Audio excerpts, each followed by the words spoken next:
Buenas tardes, doctor. Vayan prendiendo, por favor, Buenas. sus cámaras.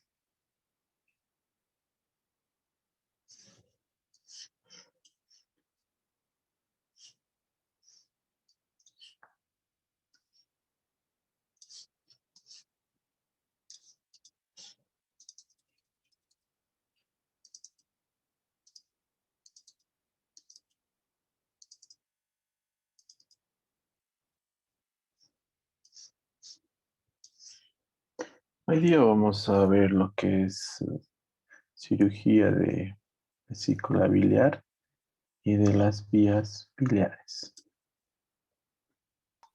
Vamos a conocer algunos conceptos importantes. La vesícula biliar mide 10 centímetros de largo por 3 centímetros por 3 por 5 centímetros de ancho. Su capacidad máxima es de 60 ml. La patología que se asienta en la vesícula biliar se conoce como colecistolitiasis, que quiere decir presencia de litos dentro de la vesícula biliar. Estos litos, o también llamados cálculos, el 80-90% de ellos son de colesterol. El 5% son pigmentados, ya sea pigmento negro cuando hay hemólisis o cirrosis, pigmento terroso cuando hay bilirrubinato de calcio, y pueden ser mixtos en el 10% de los casos. ¿Por qué aparece tanto cálculo?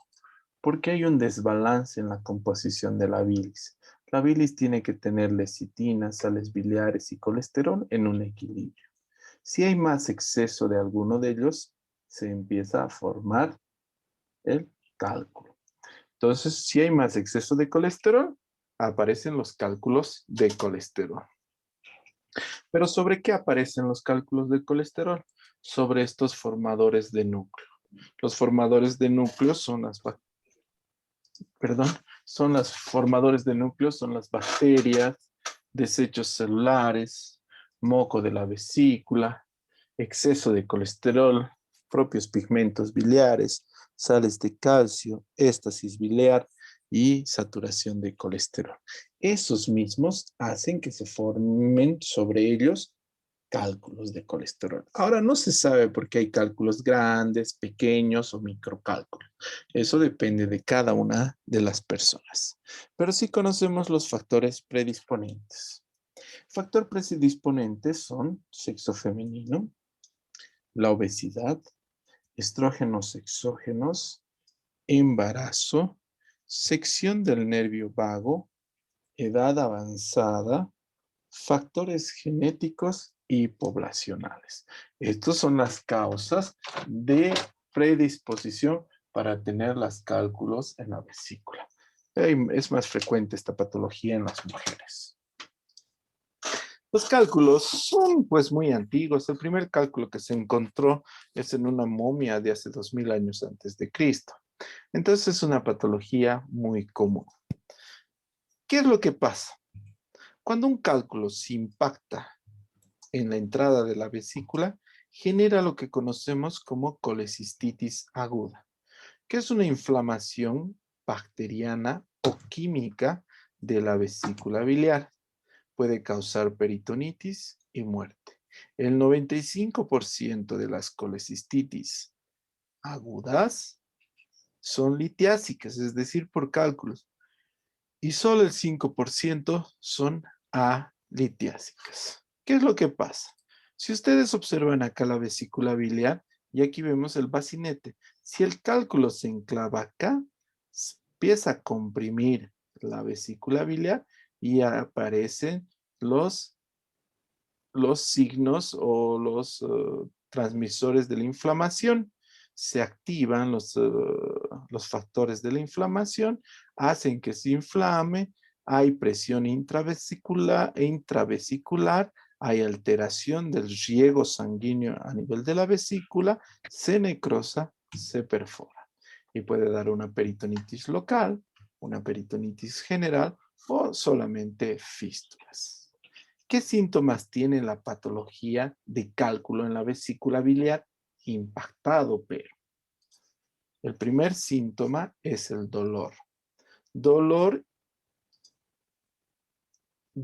intermitente, localizado en hipocondrio derecho, cólico, después de la ingesta de alimentos colecistoquinéticos, quiere decir, después de ingerir grasas.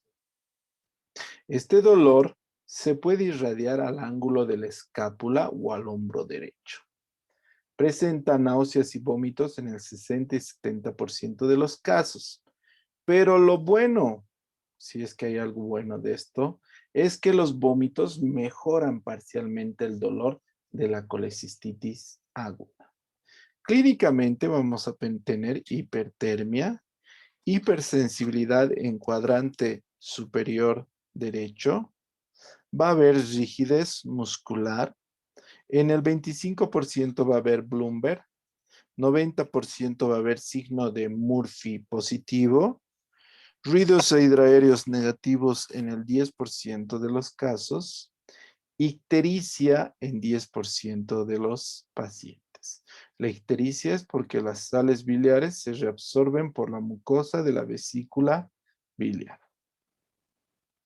Dentro de los laboratorios, si pedimos hemograma y pruebas funcionales hepáticas, lo positivo va a salir leucocitosis con desviación a la izquierda en 85% de los pacientes, aumento de la bilirrubina sérica en el 50% de los pacientes y aumento de la amilasa en el 33% de los pacientes, sin que esto indique que haya coledocolitiasis.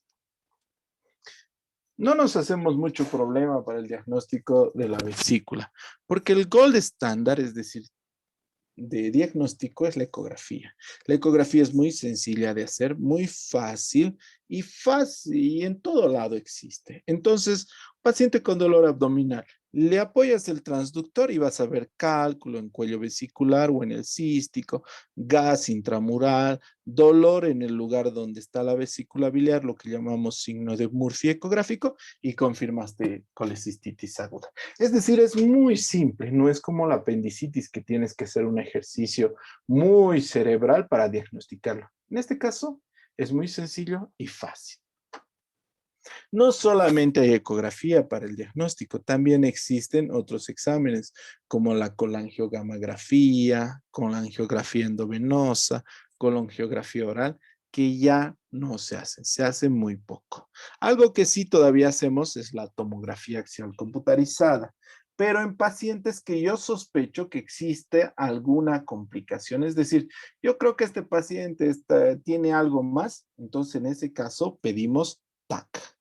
El diagnóstico diferencial de la colecistitis aguda con enfermedades abdominales, como apendicitis, úlcera duodenal, úlcera gástrica, pancreatitis aguda. En patologías que causan dolor, hepatitis, hepatitis alcohólica, insuficiencia cardíaca derecha, perihepatitis gonocócica. Si no trato la colecistitis aguda, ¿qué complicaciones puede aparecer? Puede haber perforación en el 33% de los casos, peritonitis generalizada, septicemia y muerte. Puede haber absceso pericolecístico. Puede haber fístula en el 15% de los casos. Puede ceder, es decir, no toda colecistitis aguda va a necesitar tratamiento médico o peor, cirugía. Casi el 80% de las colecistitis agudas ceden espontáneamente y con tratamiento médico. La mortalidad y morbilidad de esta patología alcanza el 20% por eso.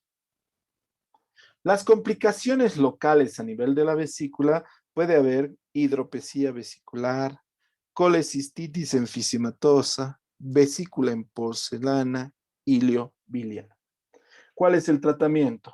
Médico, hospitalizamos, administración de líquidos intravenosos, antibióticos como cefotaxima, ceftriaxona puede ser, analgésicos como Sertal compuesto, y los estudios que necesites para confirmar la patología y debes plantear la cirugía. El tratamiento siempre va a ser quirúrgico si queremos solucionar el problema. Solo podemos podemos seleccionar la técnica.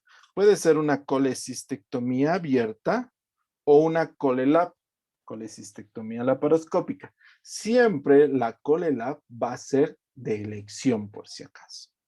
Las colecistectomías pueden ser retrógradas o anterógradas. Quiere decir anterógrada cuando yo diseco del fondo de la vesícula al bacinete. Eso quiere decir anterógrada. Y retrógrada quiere decir cuando yo diseco del bacinete hacia el fondo. La cirugía laparoscópica es ahorita el gold estándar para realizar los procedimientos de colecistectomía, porque es un procedimiento sencillo, fácil, una recuperación rápida del paciente, menor estadía hospitalaria. En relación con la vesícula biliar, están las vías biliares que pueden desencadenar lo que conocemos como ictericia. La ictericia es la coloración amarillenta de piel y mucosas y escleras, y es el resultado del directo aumento de las bilirrubinas. Las causas quirúrgicas que nosotros analizamos son las ictericias obstructivas, por obstrucción de la vía biliar extrahepática. La más común es la coledocolitiasis. Le sigue las neoplasias, quistes de colédoco, enfermedad de Caroli. Las coledocolitiasis, ¿qué quiere decir? La coledocolitiasis quiere decir que un cálculo ha migrado de la vesícula al colédoco y está ocasionando obstrucción. Puede ser una obstrucción completa, intermitente, crónica intermitente o incluso una obstrucción segmentaria. Es decir, un cálculo ha migrado y está comprometiendo la salida de la bilis. Por eso presenta el paciente ictericia. La ictericia siempre va acompañada de prurito. Orinas colúricas. Esta es una orina colúrica y acolia. Coluria y acolia. Además de eso va a haber dolor, anorexia y pérdida de peso. El dolor de la ictericia es muy parecido, el dolor por ictericia por coledocolitiasis es muy parecido a colecistitis aguda. Para que nosotros veamos ictericia en los ojos, la bilirrubina está en 2.5. Así que vamos a ver en piel, la bilirrubina ya está en 6 más o menos. El examen de laboratorio se pide hemogravas, pruebas funcionales hepáticas, bilirrubinas y amilasas. Lo que vamos a ver en ictericia va a ser aumento de la bilirrubina a expensas de la bilirrubina directa. La fosfatasa alcalina va a estar aumentada. Las transaminasas pueden estar aumentadas. El tiempo de protrombina puede estar prolongado, pero en casos graves. Nuevamente, gran ayuda corresponde a la ecografía. La ictericia obstructiva se puede diagnosticar por ecografía. Fácilmente podemos ver la dilatación de la vía biliar. Tiene una sensibilidad y especificidad cercana al 90%. Se puede pedir otros exámenes como ser tomografía axial computarizada, resonancia magnética, centelografía. Pero después de confirmar ecográficamente, el mejor diagnóstico a seguir va a ser la RCP. ¿Qué quiere decir RCP? Colangiopancreatografía retrógrada endoscópica, que consiste en introducir un endoscopio hasta la ampolla de Vater en el duodeno, donde canalizamos la ampolla de Vater para entrar al colédoco. Cortamos acá y sacamos la obstrucción. Es decir, la RCP no solamente va a ser diagnóstica, sino también va a ser terapéutica. ¿Entendido? Otras patologías se asocian con la vesícula biliar. Uno es el síndrome de Mirici. ¿Qué consiste? El síndrome de Mirici es una alteración de la unión cístico-coledociana debido a proceso inflamatorio secundario a cálculos biliares. Traducido, un cálculo que está dentro de la vesícula biliar y permanece por ahí por muchos años, va a fistulizarse hacia la vía biliar. Eso es lo que pasa. Cada vez es más raro el síndrome de Mirici, pero el síndrome de Mirici tipo 1 se caracteriza por una compresión extrínseca de la vía biliar por un cálculo enclavado en el cístico. El tipo 2 consiste en una fístula colecistobiliar que compromete hasta 1/3 de la circunferencia de la vesícula biliar. El tipo 3, fístula colecistobiliar que compromete hasta 2/3 de la circunferencia de la vesícula biliar. Perdón. Y el tipo 4 es la vesiculización del colédoco.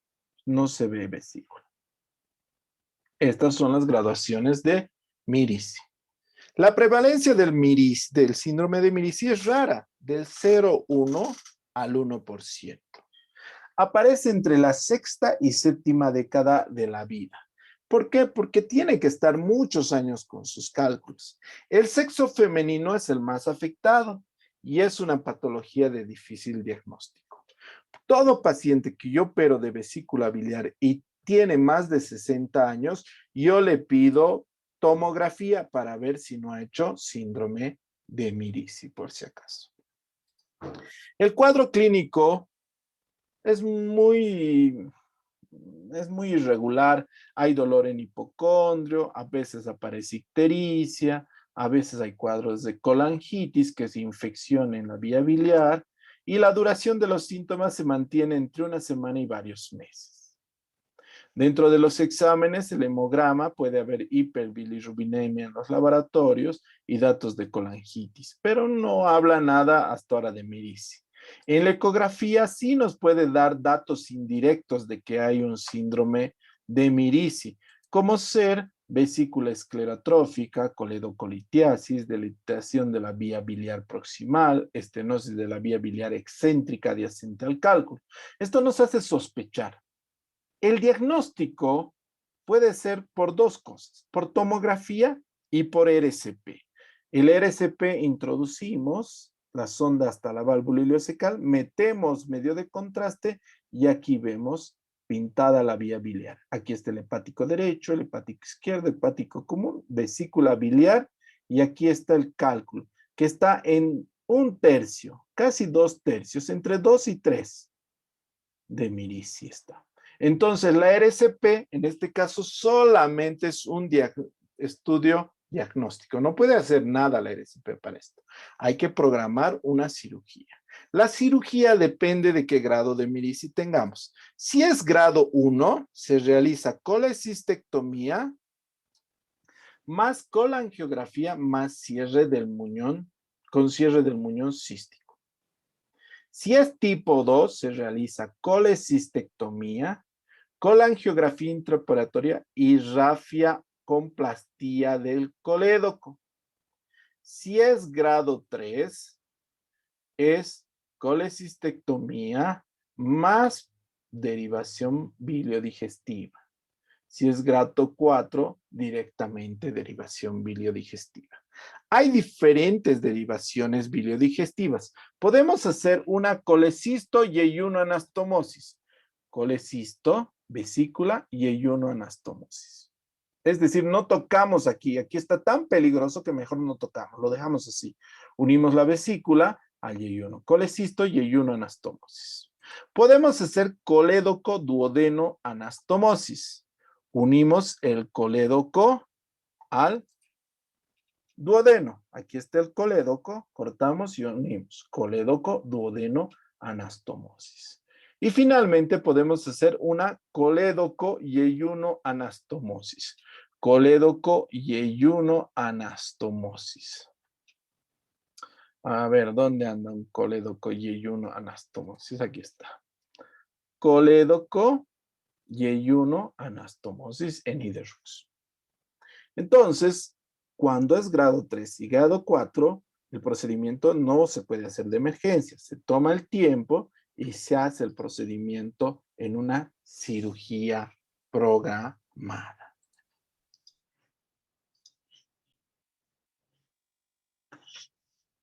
Bueno, hasta ahí alguna duda, pregunta en relación a la parte de cirugía de vías de vesícula y vías biliares.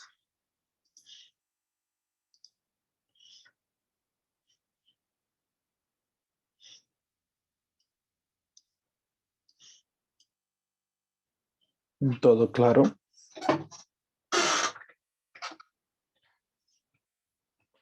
Bueno, no es complejo tampoco la cirugía de hígado y vías biliares.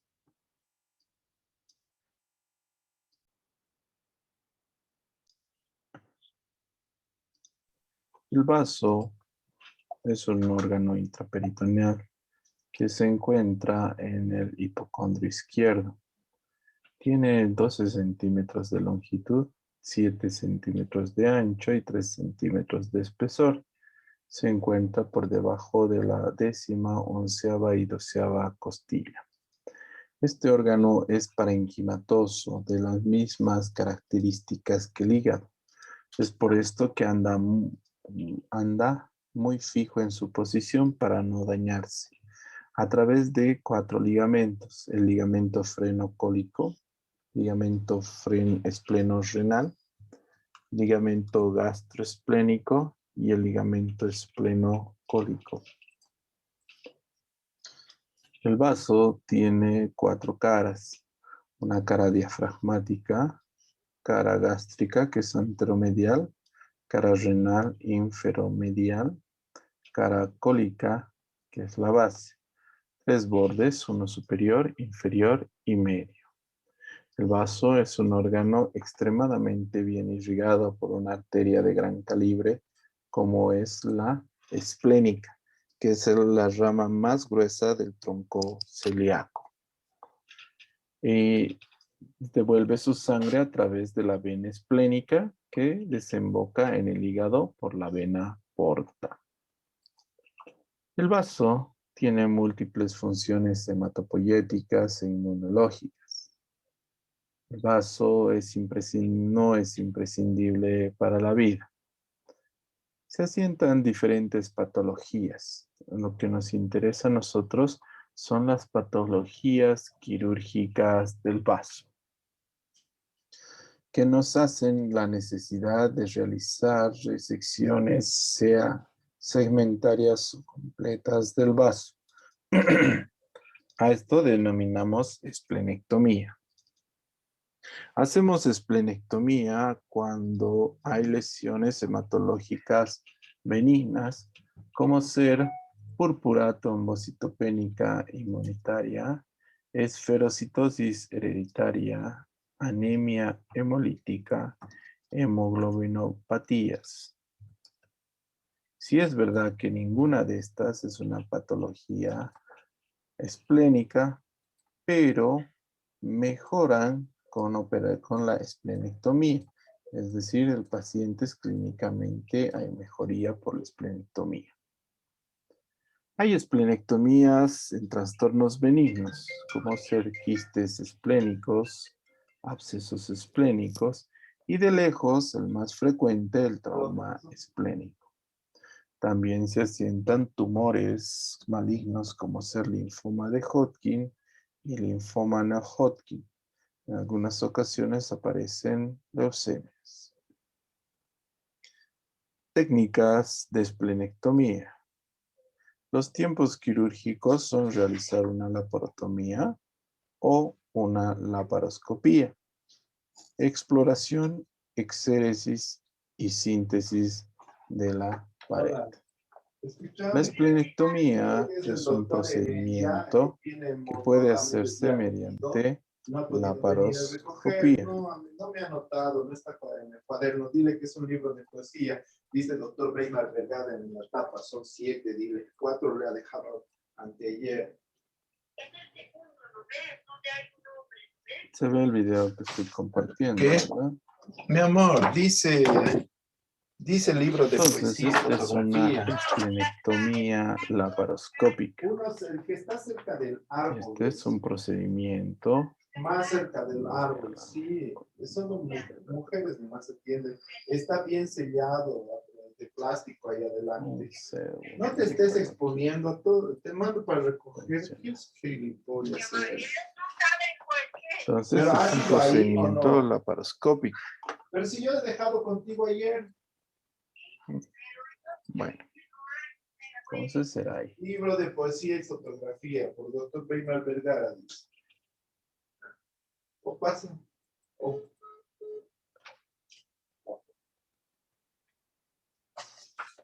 Entonces se hace primero los cortes de los ligamentos que fijan al páncreas, digo, al vaso en su posición. Ahí vemos el ligamento esplenocólico.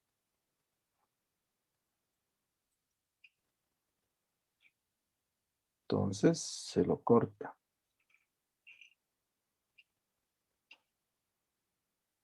Lo bueno es que está usando un bisturí armónico que no va a haber necesidad de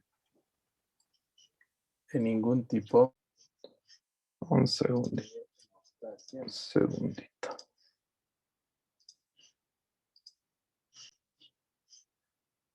Perdón. Vasos de mediano calibre.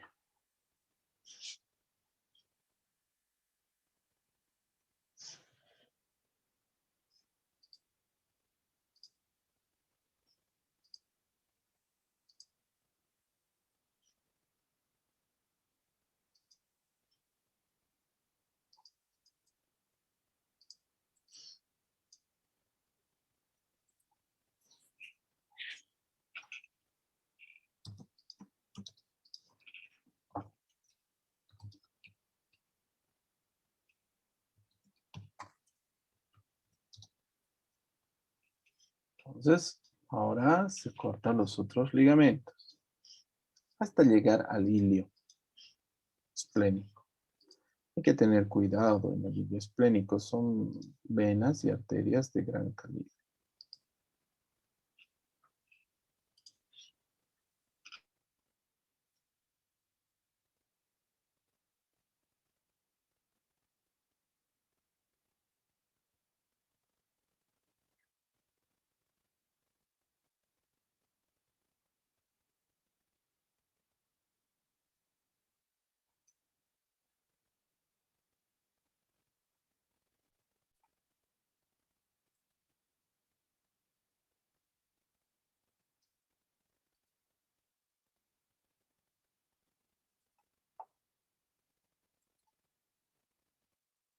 Entonces ahí se lo ha desprendido.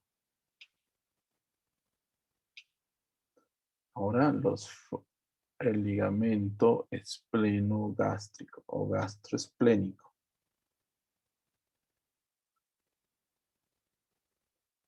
Facilita mucho el procedimiento este bisturí armónico.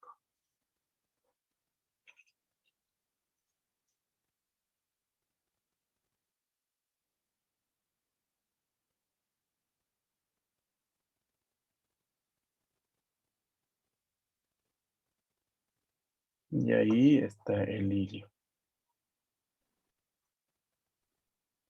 Entonces ya no se puede cortar directamente con el bisturí armónico. Se tiene que clipar. Dame un segundo, bro.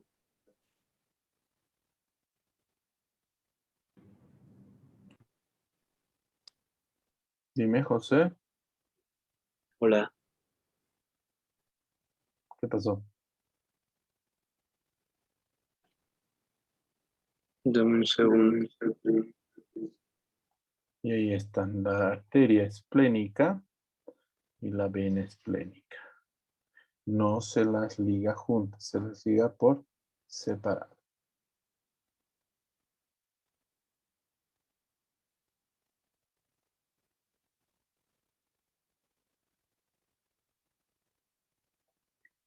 porque si se las ligara juntas pueden hacer un cortocircuito arteriovenoso. Pueden hacer una fístula. Entonces se pone, miren, no es, ni siquiera solo ponen 2 grapas, ponen 3 grapas.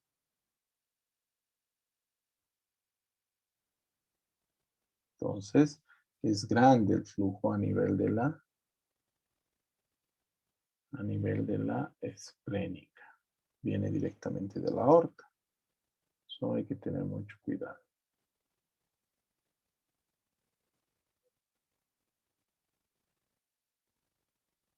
Ahí se corta primero la arteria.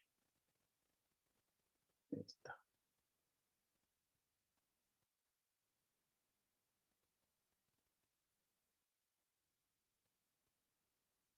Y después está la vena esplénica, que también no es su volumen nada despreciable.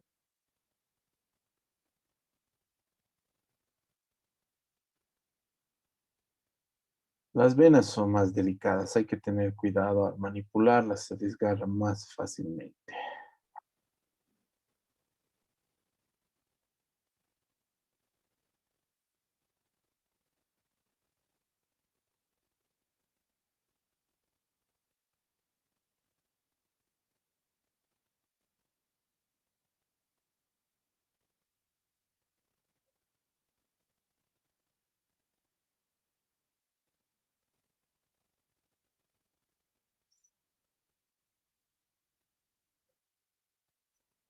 Entonces ahí 3 también, aunque uno está encima. Entonces ya se ha cortado el hilo. Hay un sangrado residual que hay que ver de dónde está viniendo. Probablemente del vaso esté viniendo la sangre residual que había. Y miren cómo cambia bruscamente de color.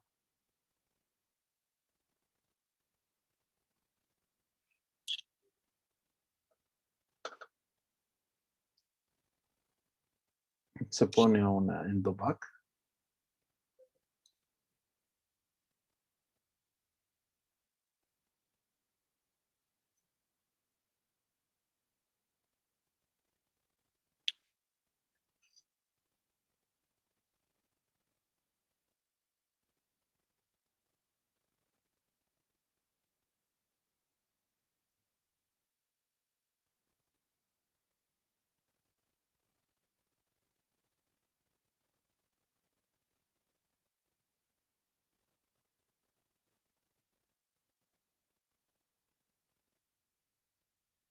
Ven cómo cambia de color azulado rápidamente. Y listo, ya está en la endobolsa y ya se puede sacar. Se deja un drenaje para ver si hay algún tipo de sangrado o alguna cosa y termina el procedimiento.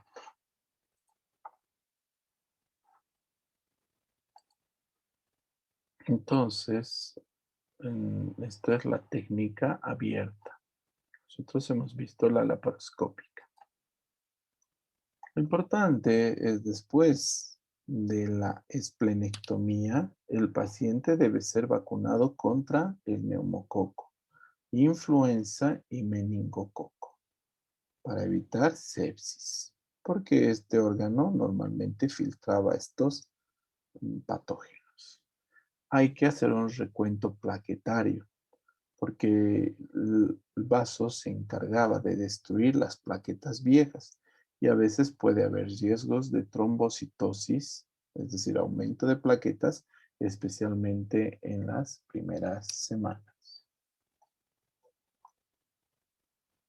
El páncreas es otro órgano extraperitoneal que tiene una forma de un martillo. Es un órgano fijo que mide 15 a 20 centímetros de largo, 4 a 5 centímetros de ancho y de profundidad 2 o 3 centímetros. Pesa de 70 a 80 gramos. Está muy bien irrigado el páncreas. Tiene una arteria, la pancreático duodenal superior, que viene del tronco celíaco, la pancreático duodenal inferior, que viene de la mesentérica superior, y la pancreática magna dorsal y caudal, que viene en ramas de la esplénica. El páncreas tiene 5 partes: cabeza, proceso uncinado, aquí el proceso uncinado, cabeza, cuello, cuerpo y la cola. El páncreas es un órgano exocrino y endocrino. En la parte exocrina tiene los conductos de Wirsung y de Santorini para transportar el jugo pancreático desde los acinos pancreáticos hasta la segunda porción del duodeno. La parte endocrina tiene células alfa, beta, delta y polipéptido pancreático, que se encargan de la formación de glucagón, insulina, somatostatina y polipéptido pancreático. En nuestra parte quirúrgica manejamos el páncreas exócrina. En la parte de medicina interna se maneja el páncreas endocrino. El páncreas exocrino, 99% formado por los acinos, los que secretan las enzimas pancreáticas. Cada día se secreta entre 1200 a 2500 ml de jugo pancreático, que está compuesto por agua, sales minerales, bicarbonato de sodio y enzimas. Estas enzimas pancreáticas colaboran en la digestión de las grasas. Para que estas enzimas no autodigieran el propio páncreas, utiliza algunos medios de prevención. Por ejemplo, genera las enzimas en forma inactiva. Estas enzimas las secreta en gránulos dentro de las células. La inhibición por el tripsinógeno y solamente estas enzimas pancreáticas se activan en la presencia de quimio y enteropeptidasas que existen en la segunda porción del páncreas, del duodeno. El páncreas se regula a través de la vía de la digestión, especialmente en la fase intestinal. Entonces, esta fase cefálica gástrica intestinal es la que activa la función y excreción del páncreas. El contenido pancreático se secreta a la segunda porción del duodeno. Conjuntamente con el conducto colédoco salen por la ampolla de Vater. ¿Qué patologías son las más comunes en el páncreas? 2. La pancreatitis aguda y la pancreatitis crónica. La pancreatitis aguda, hay una inflamación aguda en páncreas previamente sano y que una vez que mejora la enfermedad se restituye morfológica y funcionalmente. Es decir, de nuevo va a estar bien. 3 tipos de pancreatitis: pancreatitis edematosa, hemorrágica y necrótica, siendo la más grave la necrótica. No se sabe por qué razón algunos pacientes hacen pancreatitis edematosa la más benigna y otras directamente hacen una pancreatitis necrótica con mayor tasa de mortalidad. La pancreatitis crónica es un deterioro progresivo e irreversible de la estructura y funciones del páncreas. Se destruyen las funciones tanto endocrinas como exócrinas. ¿Cuál es la causa de la pancreatitis? Las más comunes son litiasis biliar, es decir, un cálculo que salga de la vesícula biliar y tape el orificio y cause coledocolitiasis y pancreatitis, es la más común. El alcoholismo y las hiperlipemias, pero esto no quiere decir nada. ¿Qué quiere decir? Por ejemplo, muchos de ustedes, cuando salgan médicos, van a organizar una parrillada de mucha carne y mucha bebida. Exceso de bebida y exceso de grasa, resultado, pancreatitis aguda. No se olviden de eso. El exceso de consumo de grasas y el exceso de consumo de alcohol en una sola vez causa pancreatitis y es la segunda causa. Después están traumas posoperatorios, embarazos, fármacos. Fármacos como la azatropina, clorotiazida, estrógenos, furosemidas, sulfamidas, tetraciclinas, pentamidas, que son muy pocos ya utilizados. ¿Qué síntomas tiene la pancreatitis aguda? Tiene dolor en el cinturón, náuseas y vómitos, pero los vómitos no alivian el dolor por si acaso. Mientras en la vesícula sí, en páncreas no. Hay signos de taquicardia, hipotensión, hipovolemia. Más raro, equimosis en los flancos y periumbilical. La pancreatitis aguda deben entender, chicos, no es como la vesícula. La pancreatitis aguda puede matarte. Por lo tanto, necesitamos saber criterios de severidad. Para esto nos sirven los criterios de Ransom.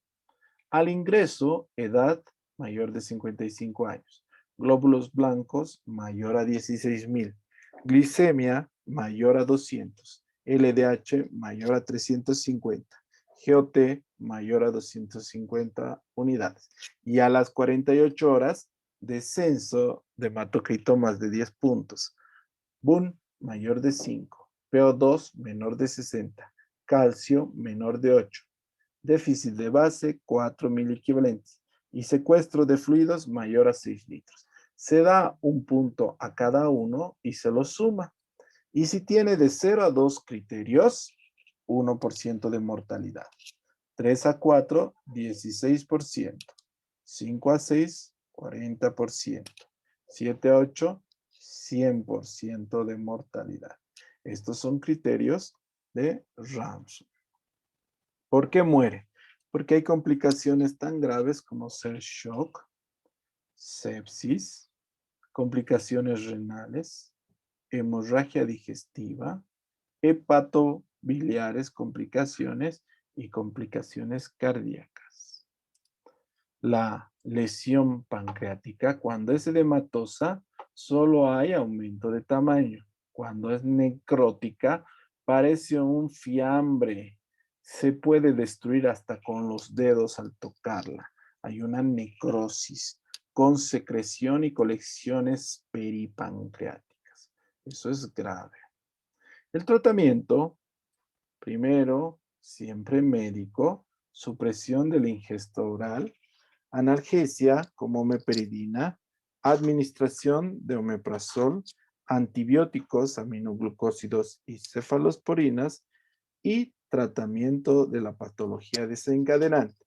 Por ejemplo, si fue una coledocolitiasis, se hace RCP para sacar el cálculo y se de la pancreatitis. La pancreatitis crónica se debe a exceso de alcohol, factores dietéticos o factores genéticos. ¿Qué es lo que pasa? Se cree que hay una activación prematura de los gránulos de diseminógeno, es decir, de las enzimas pancreáticas, ya sea por reflujo duodenal, reflujo biliar o por obstrucción del flujo pancreático. Entonces las enzimas se van activando dentro del páncreas y de manera crónica van dañando el páncreas. Lamentablemente en la pancreatitis crónica no hay un tratamiento específico ni curativo. Otras patologías que se asocian a la pancreatitis son las neoplasias primitivas o metastásicas, quistes inflamatorios, quistes traumáticos, quistes congénitos, quistes parasitarios y pseudoquistes. Los procedimientos en el páncreas van a ser la operación de Beger, que consiste en la resección de la cabeza del páncreas más anastomosis pancreatoyeyunal en Iderux. Hay una técnica de pancreatectomía, pero vamos a ver después. Hay una resección lateral en la cual hacemos una operación de Frey. Hacemos una anastomosis pancreática con el yeyuno, pancreato yeyunal, lateral, cuando hay una pancreatitis crónica. Y la operación por cáncer de páncreas o cáncer de ámpula o ampolla de Vater se llama operación de Whipple, que consiste en resección parte del estómago, vesícula biliar, conducto cístico, conducto biliar, cabeza de páncreas, duodeno y yeyuno, más los linfáticos de la zona. A esto se denomina operación de Whipple. Se hace una restitución o reconstrucción, una anastomosis pancreato-yeyunal, conducto hepático yeyunal y estómago yeyunal en Iderrux. Esta es la cirugía más grande que se hace a nivel de abdomen. Imagínense la cantidad de órganos que se resecan. Obviamente van a existir varias complicaciones como, infecciones de esencias de suturas, hemorragias, úlceras pépticas, tendencias hemorrágicas, síndromes de mala absorción, anemia crónica y diabetes.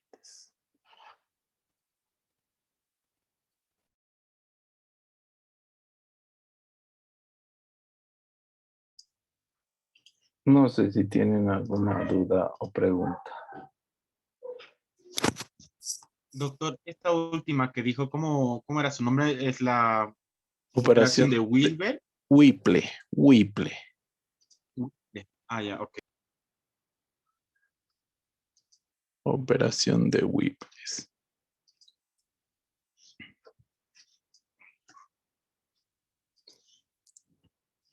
Bueno, estos temas vaso y páncreas son temas sencillos porque el vaso normalmente es un órgano bastante agradecido, no se sienta mucha patología.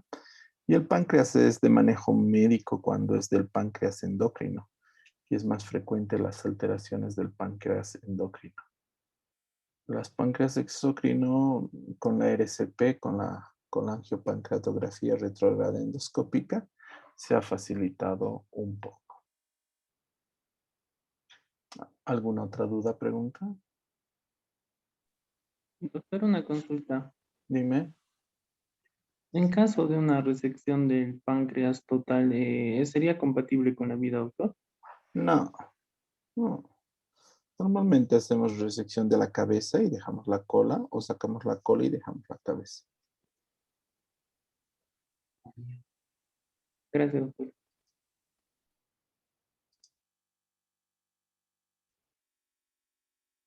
¿Alguna otra pregunta? Bueno. Hoy día les he cansado un poquito porque fácil atrasarse cuando tenemos una sola clase a la semana. ¿Listo? Eso sería todo. Pongan su nombre en la asistencia y que les vaya muy bien. Nos vemos la próxima clase. Gracias, doctor. Hasta luego. Chao, chao. Gracias, doctor. Chao, chao.